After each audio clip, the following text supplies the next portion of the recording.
I didn't think that the government of San Magnolia could get any worse than it already was. I mean, how can you top racial segregation, conscription of oppressed people, and concentration camps? I'll tell you how. Full-on genocide. What's up, y'all? It's your man, That Dude, bringing you guys another video. I'm giving out subscriptions down below, so if you like 86, I review every episode, and I talk about other anime too. You don't want to miss anything, so go hit that button. Also, if you would, smash that thumbs up while you're down there. The way Lena's uncle just so coldly explained why no 86 can be allowed to live, like, damn, man, that was cold. But the reasoning kind of makes sense, like from a pragmatic standpoint. If you don't want your country to live on in infamy, you kind of got to kill all the 86 to make sure the truth never gets out. Yeah, it's abhorrent and it's despicable, but the reasoning is solid, I guess. I mean, it makes him a horrible person to be okay with that, or at least tolerate it to the extent that he is.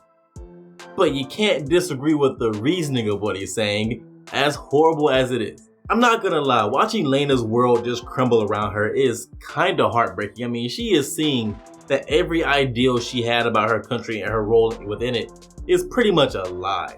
Like, when it comes to the government of San Magnolia, she was aware of the atrocities that the government has committed, but deep down, I believe she still had a hope that her country could be redeemed. But now she's seeing that the country is just irredeemable.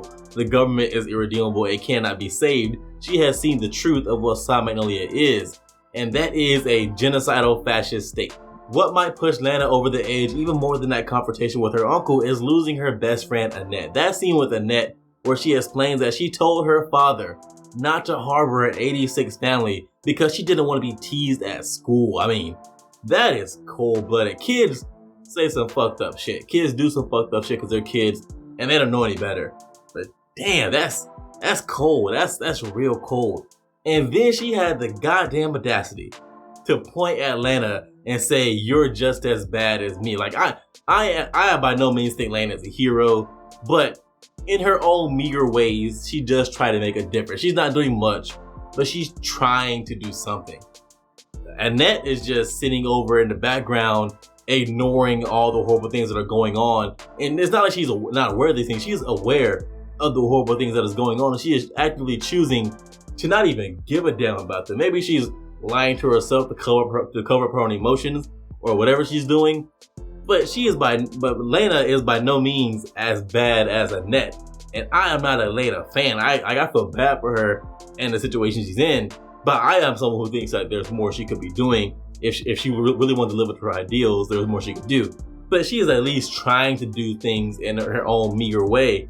She is not, Annette, just sitting up in the background, just letting everything happen without protesting at all. So she is by no means as bad as Lana, or as bad as Annette.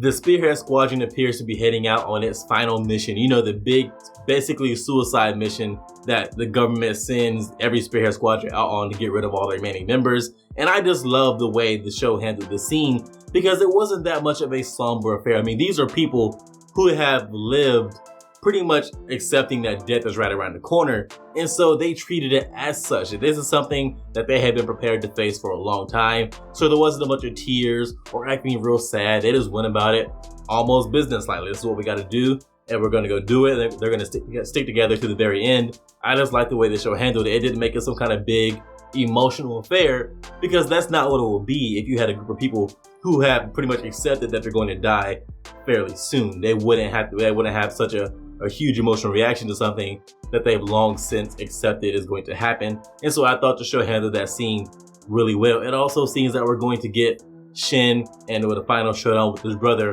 or at least what is left of his brother. And so that's going to be really cool to see if it in fact happens in the run in the final episodes of the show. I think it's only 12 episode anime. I hope it's more, but I think it's only 12. Also, did Annette used to play with Shin when she was a kid? She talked about that she used to play with an 86 boy who had an older brother who was a lot older than him, and they had there was some psychic abilities in the family and that kind of stuff. Shin and his brother do fit that description. Also, although I do admit it's not a lot to go off of, but maybe that would be kind of cool, like a little Easter egg to sneak in there. Maybe some people notice and some people don't. If I am in fact correct, I could be totally off base on this, but I think that the show was hinting at that Annette used to play with Shin when they were kids. That's all I have for you on this one. If you enjoyed this video, go hit that thumbs up. And if you are so inclined, subscribe and share. It would help me out a lot. If you didn't like the video or if you disagree with anything I said, let me know why down in the comments. We can talk about it. I respond to almost everything. And oh yeah, feel free to follow and hit me up on Twitter @DadDoAnime, and I'll see you guys in the next one.